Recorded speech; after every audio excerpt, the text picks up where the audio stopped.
The main thing I'd like to show you is that Paul, in his preaching of the gospel, always took on and challenged the idols of the culture, the idols of the people's hearts. And therefore, you can't really minister the gospel in a life-changing way unless you also, like Paul always did, discern and expose and challenge the idols of your place. What I'd like to show you here is something about how to discern idols, how to expose idols, and then finally how to destroy idols.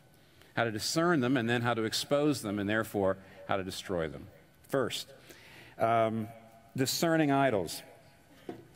You see, Paul preached the gospel in such a way that it changed his converts' lives. Because he went after the idols of the region and the idols of the people's hearts, when people converted, it so changed the way in which they lived in the world that it affected the culture.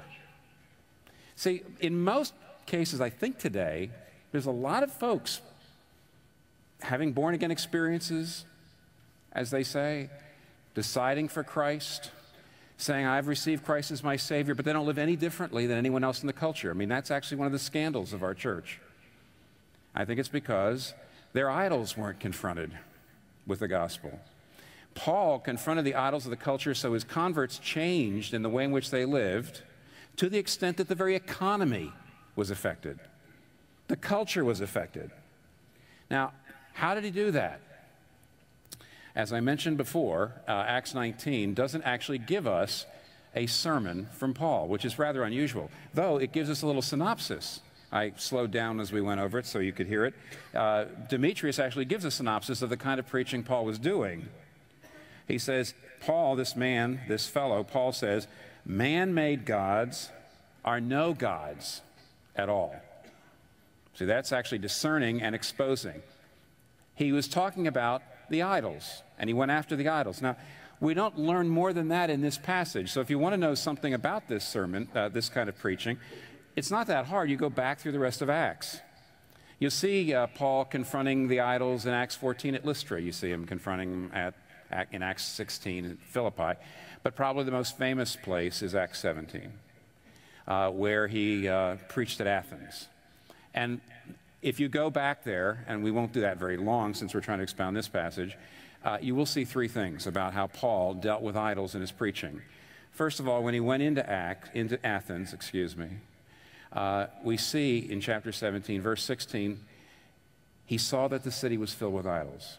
He saw the idols. He discerned the idols. He recognized them. And as I just said, I don't think you can minister the gospel very well unless you look around your city and see the idols. Figure out what they are. The idols of... See, every gender has a set of idols. Every culture has a set of idols. Every class has a set of idols. Every race has a set of idols. Every individual has a set of idols. And Paul knew what they were. Then the second thing he did when he got in there was he went to the Agora to preach against the idols. Now, again, not to go too deep into Acts 17, but you and I, when you see the word Agora, which is always translated the marketplace, we see Paul went into the marketplace to preach. We, in our culture now, only think of the marketplace or the public square as a place where there's a lot of shops and maybe foot traffic. So when you and I hear that Paul went into the Agora, the marketplace, to preach against the idols, you and I almost think about individual evangelism. He just wanted to find individuals and preach the gospel to them. And of course he did. But you have to realize something about the Agora. That's where the culture was formed. Look, this is before print. This is before paper. I mean, essentially. This is before, all communication had to happen face to face.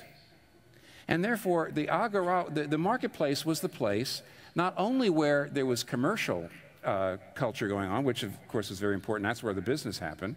This is also the place where the theaters were. This is the place where the public halls were, where everything was debated. This is the place where the law courts were, where the state houses were.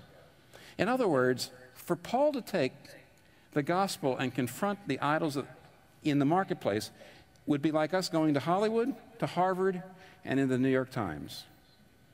He is not just out on the street. See, today, when we go literally out on the street, all we do is get individuals. We don't get into the culture, because the culture is actually not there anymore, not really. But in that time and place, Paul was taking the gospel into Hollywood, into Harvard, and into, to the faculty, into the boardroom of the New York Times. That's what he was doing.